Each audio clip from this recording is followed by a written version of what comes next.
What is going on, everyone? Riddick here. Today we're going to be talking a little more about the Arcade1Up Namco Class of 81. Some things that maybe I didn't talk about, or maybe things I did talk about that I didn't elaborate further on. So things like, do the original codes from the Class of 81 cabinet work on the Arcade1Up? If the codes from the original cabinet don't work, then this cabinet's stupid. It has to be completely 1000% arcade accurate, or else I'm not happy. If the codes don't work on this machine like they should, then screw this machine. I know.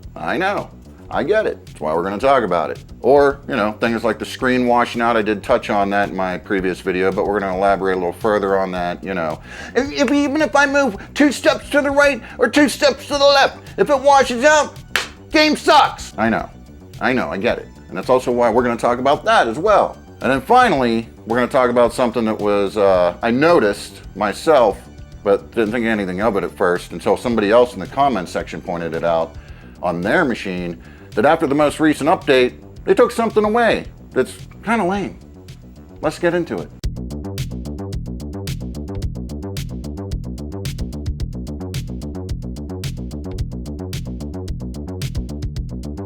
All right, so here we are over here at the cabinet. So we're going to start things off by talking about, does it have the original codes from the original machine? Sort of. And the reason I say that is you can't just put the codes in or do it like you did on the original machine. It's not going to work. Part of the reason being is simply because of the UI system, the interface used on these cabinets. So the way that you would have to do that, it's just not going to work, okay? So that's it. I'm not buying this cabinet. If it don't work that way, then screw it. Hold on. You can still access most of those codes. Three-fourths of those codes. The one thing you cannot access is the original Pac-Man. There was a way to get the original Pac-Man to play on the original Class of 81. You cannot do that here on this machine, okay? However, your codes for Miss Pac-Man, the speed things up, and your fast fire for Galaga are on here. Thing is you actually have to access that through the settings menu of each game. So yeah, not quite like the original machine, of course, but if you want to access Fast Miss Pac-Man or Fast Fire Galaga, then it's there. For purists, they're not going to like that. They're not going to like that. It doesn't bother me because I'm not that worried about it. It's actually, hey, I don't have to do a funky code, put it in, I can just go to the settings and turn it on, you know what I mean? Kind of a bummer that you can't do the Pac-Man, access Pac-Man on there, of course.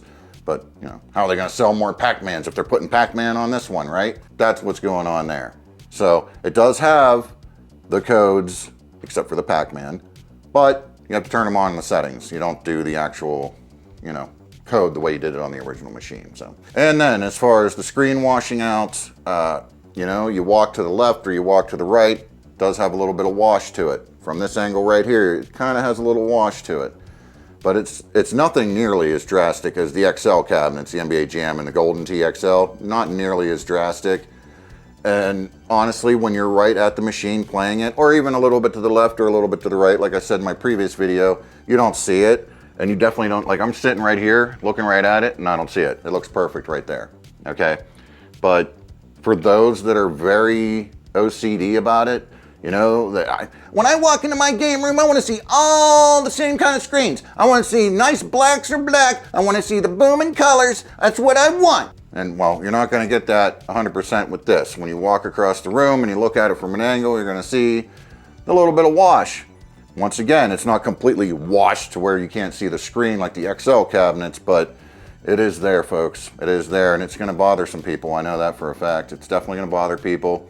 For me, doesn't bother me, I'm not worried about it. There's so many different varying screens in here anyway. My original coin-ops, none of the screens look the same, you know? They got all different monitors in there, Wells Gardner, Neotech, all kinds of different ones, Geo 7, whatever, you know? They all look different, so you're not getting the same kind of picture out of all of them. They're all gonna have their own look to it, so.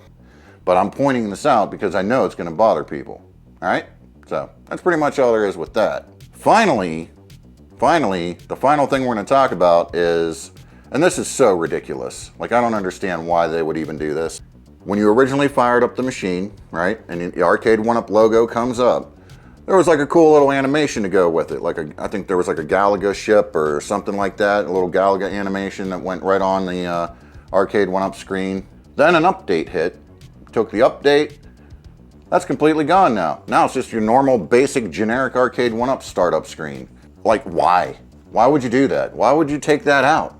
Okay? Like, who's paying attention to what they're doing over there? Seriously. This is not something that, you know, you're going to get super riled up over, but I mean, that is the most silly thing to take out of the game, is the cool little startup screen. Was it hurting something? I mean, the games all play perfectly fine on this cabinet. There's absolutely no problems with the games on this cabinet and how they play. You know, it's just a leaderboard cabinet anyway. You're not going to be playing competitively online either. Just uploading to leaderboards, basically. But, yeah, why would you take away the cool intro screen? Like, really? Really? I don't know what's going on there. Maybe they'll fix that. Oh, it doesn't have the cool intro screen anymore? Oh, hell no, I ain't buying this damn cabinet. Screw this cabinet. I want that cool intro screen. I don't know what to tell you. I don't know what to tell you. But that's pretty much what's going on there. Yep, just wanted to talk about that a little further, elaborate on some things. But yeah, this cabinet, definitely my favorite so far out of all the Arcade1Ups I've owned or have owned. The Star Wars is definitely right up there. The Star Wars cabinet was just sitting right over there. But yeah, the Star Wars cabinet is definitely, I know that's #1 for a lot of people, and I absolutely understand why. The uniqueness of it, the presentation of it, totally get it. I would have to say, you know, I'm going to say this is my all-time favorite because I have a lot more nostalgia for these games and this kind of cabinet, right? But Star Wars would probably be second in line, and then I'd go Mortal Kombat 2 Deluxe as #3 if we were doing a top 3 Arcade1Ups in my collection. So yeah, pretty much all I got to say about that. With that said, catch you all down the road.